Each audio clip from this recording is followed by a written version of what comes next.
हरे कृष्णा हरे कृष्णा। महाराष्ट्र के governor CP Radhakrishnan जी, यहां के लोकप्रिय मुख्यमंत्री श्री देवाभाऊ, उप मुख्यमंत्री एकनाथ शिंदे जी, श्रद्धेय गुरुप्रसाद स्वामी जी, हेमा मालिनी जी, सभी सम्मानित अतिथि, भक्तगण, भाई और बहनों, आज ज्ञान और भक्ति की इस महान धरती पर इस्कॉन के प्रयासों से श्री श्री राधा मदन मोहन जी मंदिर का उद्घाटन हो रहा है।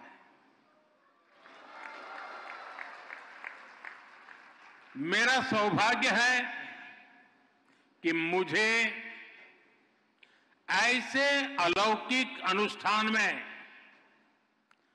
अपनी भूमिका निभाने का पुण्य प्राप्त हुआ है। ये इस्कॉन के संतों का अपार स्नेह और अपनापन है।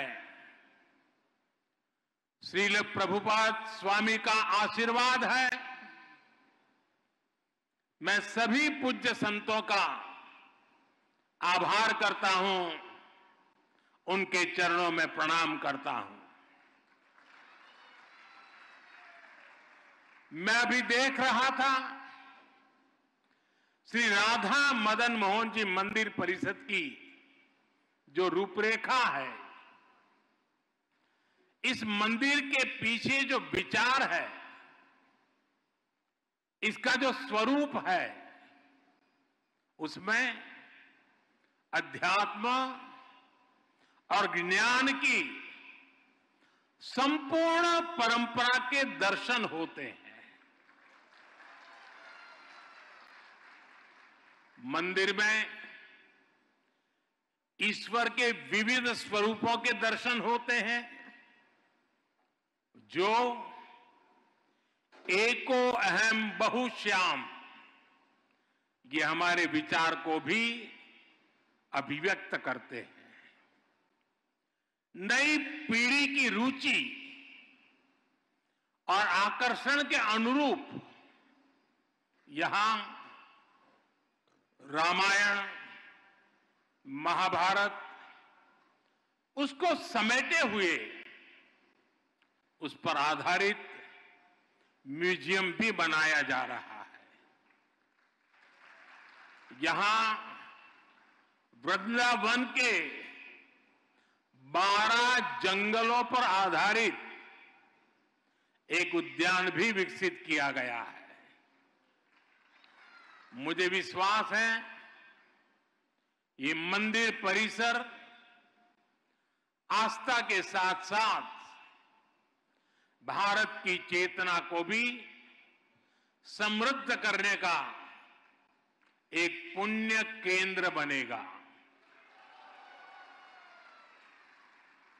मैं इस पुनीत कार्य के लिए इस्कॉन के सभी संतों और सदस्यों को और महाराष्ट्र के लोगों को बहुत बहुत बधाई देता हूं। साथियों, आज इस मौके पर मुझे परम श्रद्धेय गोपाल कृष्ण गोस्वामी महाराज का भावुक स्मरण भी हो रहा है। इस प्रोजेक्ट में उनका विजन जुड़ा हुआ है, भगवान श्री कृष्ण के प्रति उनकी अगाध भक्ति का आशीर्वाद जुड़ा हुआ है। आज वो भौतिक शरीर से भले ही यहां न हो, लेकिन उनकी आध्यात्मिक उपस्थिति हम सब महसूस कर रहे हैं। मेरे जीवन में तो उनके स्नेह का, उनकी स्मृतियां का एक अलग ही स्थान है। उन्होंने जब विश्व की सबसे बड़ी गीता का लोकार्पण करवाया तो उसके लिए मुझे आमंत्रित किया और मुझे भी वो पुण्य प्रसाद मिला। श्रील प्रभुपाद जी की 125वीं जन्म जयंती के अवसर पर भी मुझे उनका सानिध्य प्राप्त हुआ था। मुझे संतोष है कि आज मैं उनके एक और सपने को पूरा होते देख रहा हूं, उसका साक्षी बन रहा हूं। साथियों, दुनिया भर में फैले इस्कॉन के अनुयायी भगवान श्री कृष्ण की भक्ति के डोर से बंधे हैं। उन सबको एक दूसरे से कनेक्ट रखने वाला एक और सूत्र है जो 24 घंटे हर भक्त को दिशा दिखाता रहता है। ये श्रील प्रभुपाद स्वामी के विचारों का सूत्र। उन्होंने उस समय वेद, वेदांत और गीता के महत्व को आगे बढ़ाया जब देश गुलामी की बेड़ियों में जकड़ा था। उन्होंने भक्ति वेदांत को जन सामान्य की चेतना से जोड़ने का अनुष्ठान किया। 70 वर्ष की आयु में जब लोग अपने कर्तव्यों को पूरा मान चुके होते हैं, उस समय उन्होंने इस्कॉन जैसा मिशन शुरू किया। इसके बाद उन्होंने लगातार दुनिया भर का भ्रमण किया, श्री कृष्ण के संदेश को दुनिया के कोने कोने में ले गए। आज दुनिया के हर कोने में करोड़ों लोगों को उनकी तपस्या का प्रसाद मिल रहा है। श्रील प्रभुपाद स्वामी की सक्रियता, उनके प्रयास आज भी हमें प्रेरित करते हैं। साथियों, हमारा भारत एक असाधारण और अद्भुत भूमि है। भारत केवल भौगोलिक सीमाओं में बंधा भूमि का एक टुकड़ा मात्र नहीं है। भारत एक जीवंत धरती है, एक जीवन संस्कृति है, जीवन परंपरा है और इस संस्कृति की चेतना है यहां का अध्यात्म। इसलिए यदि भारत को समझना है तो हमें पहले आध्यात्म को आत्मसात करना होता है। जो लोग दुनिया को केवल भौतिक दृष्टि से देखते हैं, उन्हें भारत भी अलग अलग भाषा और प्रांतों का समूह नजर आता है। लेकिन जब आप इस सांस्कृतिक चेतना से अपनी आत्मा को जोड़ते हैं, तब आपको भारत के विराट रूप के दर्शन होते हैं।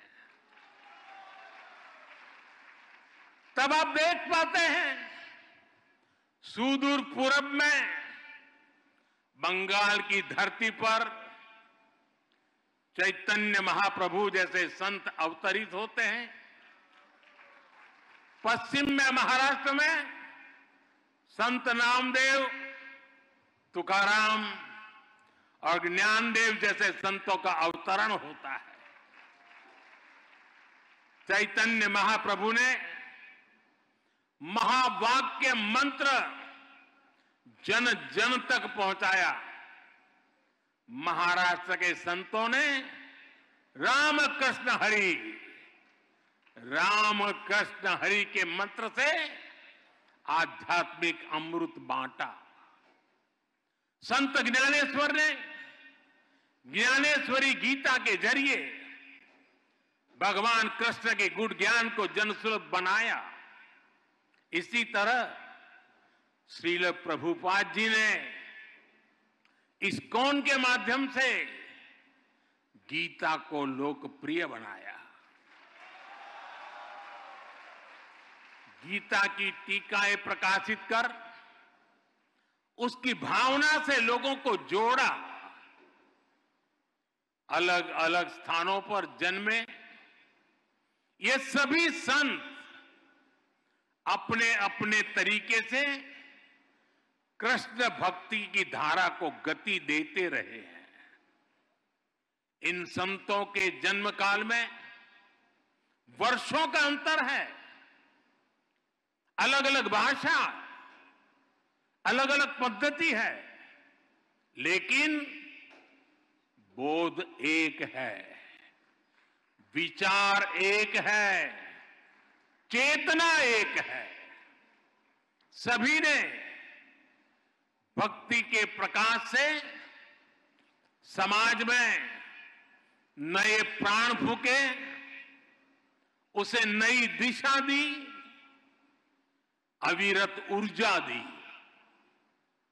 साथियों, आप सभी परिचित हैं, हमारी आध्यात्मिक संस्कृति की नींव का प्रमुख आधार सेवा भाव है। आध्यात्मिकता में जनार्दन सेवा और जन सेवा एक हो जाते हैं। हमारी आध्यात्मिक संस्कृति साधकों को समाज से जोड़ती है, उनमें करुणा की भावना पैदा करती है। ये भक्ति भाव उन्हें सेवा भाव की ओर ले जाता है।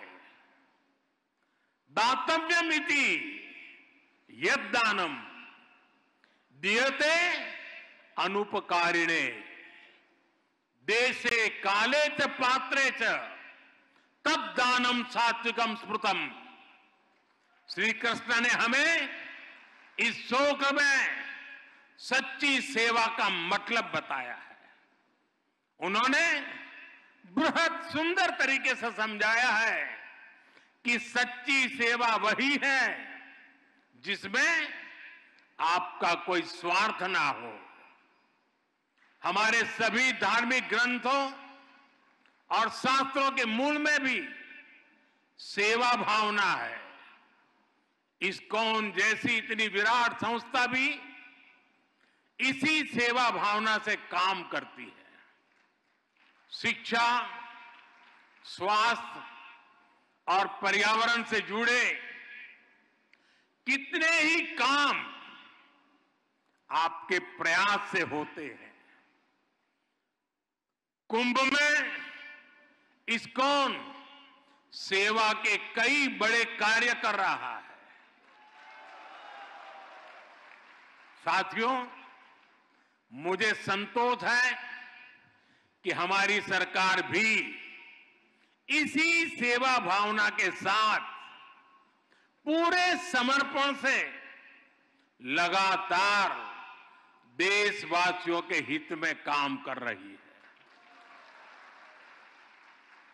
हर घर में शौचालय बनवाना, हर गरीब महिला को उज्ज्वला का गैस कनेक्शन देना, हर घर तक नल से जल की सुविधा पहुंचाना, हर गरीब को 5 लाख रुपए तक मुफ्त इलाज की सुविधा देना, 70 वर्ष की आयु से ऊपर के हर बुजुर्ग को इस सुविधा के दायरे में लाना, हर बेघर को पक्के घर देना, ये इसी सेवा भावना के साथ, इसी समर्पण भाव के साथ किए गए कार्य हैं जो मेरे लिए हमारी महान सांस्कृतिक परंपरा का प्रसाद है।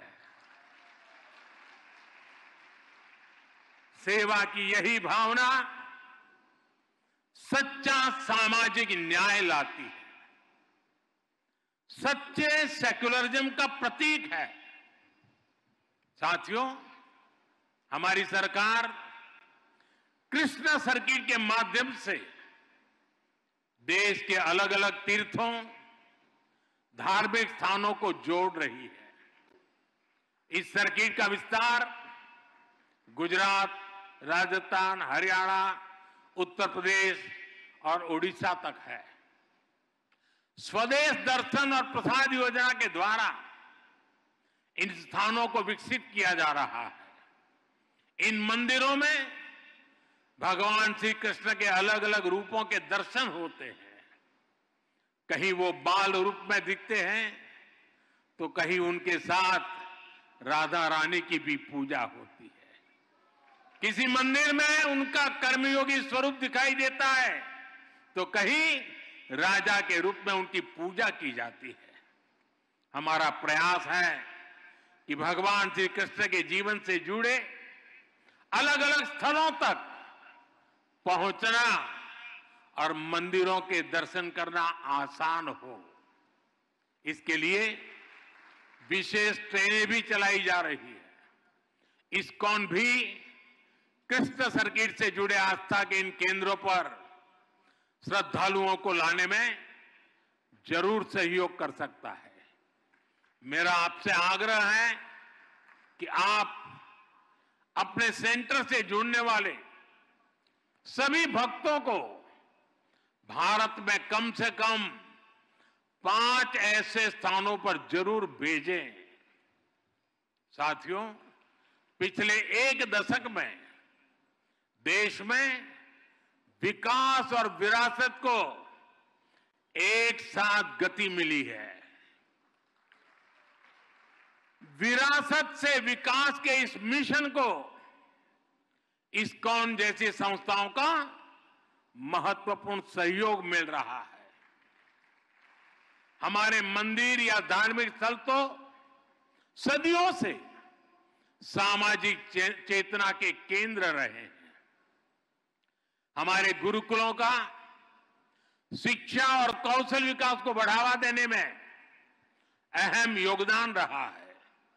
इस्कॉन भी अपने कार्यक्रमों के जरिए युवाओं को प्रेरित करता है कि वह अध्यात्म को अपने जीवन का हिस्सा बनाए और अपनी परंपरा पर चलते हुए इस्कॉन के युवा साधक कैसे आधुनिक टेक्नोलॉजी को आत्मसात करते हैं, ये देखना और अद्भुत होता है। और आपका इंफॉर्मेशन नेटवर्क तो दूसरों के लिए सीखने योग्य है। मुझे विश्वास है इस्कॉन के सानिध्य में युवा सेवा और समर्पण की भावना से राष्ट्र हित में काम करेंगे।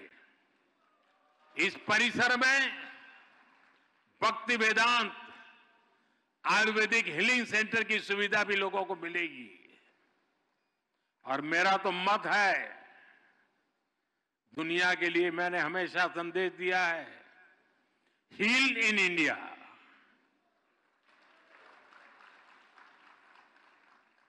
शुश्रूषा के लिए और सर्वांगीण रूप से स्वस्थ होने के लिए, वेलबींग के लिए हील इन इंडिया। यहां भक्ति वेदांत कॉलेज फॉर वैदिक एजुकेशन की स्थापना भी की गई है।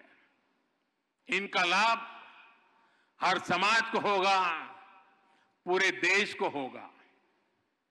साथियों, हम सब देख रहे हैं कि वर्तमान समाज जितना आधुनिक हो रहा है उतनी ही उसे संवेदनशीलता की भी जरूरत है। हमें संवेदनशील इंसानों का समाज तैयार करना है, एक ऐसा समाज जो मानवीय गुणों के साथ आगे बढ़े, एक ऐसा समाज जहां अपनेपन की भावना का विस्तार हो। इस्कॉन जैसी संस्था अपने भक्ति वेदांत के माध्यम से दुनिया की संवेदनशीलता को नया प्राण दे सकती है। आपकी संस्था अपनी क्षमताओं का उपयोग कर पूरी दुनिया में मानवीय मूल्यों का विस्तार कर सकती है। मुझे विश्वास है कि प्रभुपाद स्वामी के आदर्शों को जीवंत बनाए रखने के लिए इस्कॉन के महानुभाव इसी तरह हमेशा तत्पर रहेंगे। मैं एक बार फिर राधा मदन मोहन मंदिर जी के लिए पूरे इस्कॉन परिवार को, सभी देशवासियों को बहुत बहुत बधाई देता हूं। आप सबका बहुत बहुत धन्यवाद। हरे कृष्णा, हरे कृष्णा।